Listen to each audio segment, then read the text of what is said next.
2026-2027-ci tədris ilindən etibarən ümumi təhsil müəssisələrinin tədrisi digər dillərdə aparılan 7-ci siniflərdə Azərbaycan tarixi fənni Azərbaycan dilində tədris olunacaq. Bu məlumat Elm və Təhsil Nazirliyi tərəfindən verilib.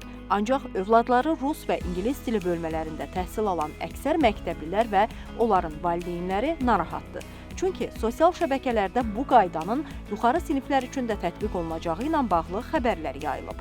Təhsil eksperti isə məsələyə aydınlıq gətirib. Bu 5, 6, 7-ci siniflərə şamil olunur. Yəni yuxarı siniflərdə əgər oxuyan şagird, aşağı siniflərdə əgər tədris dilində, yəni rus bölməsidirsə, rus dilində bunu keçibsə, onlara şamil olunmayacaq. Amma hansı ki 5-ci, 6-cı və 7-ci sinifdə oxuyan şagirdlər üçün Azərbaycan dilindən fərqli dildə tədrisi aparılan orta ümumi təhsil məktəblərində bu rus bölməsi də ola bilər, ingilis bölməsi də ola bilər.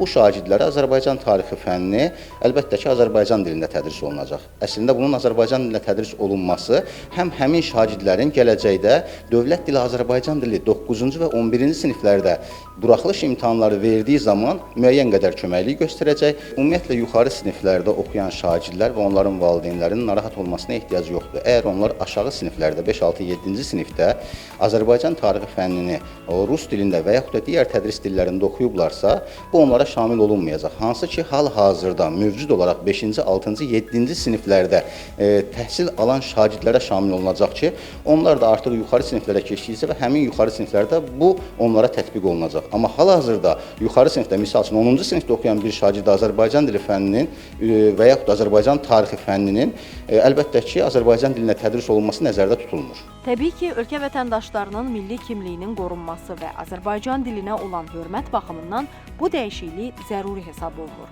Hər bir kəs öz tarixi və mədəniyyətini milli dili ilə dərindən bilməli və mənimsəməlidir.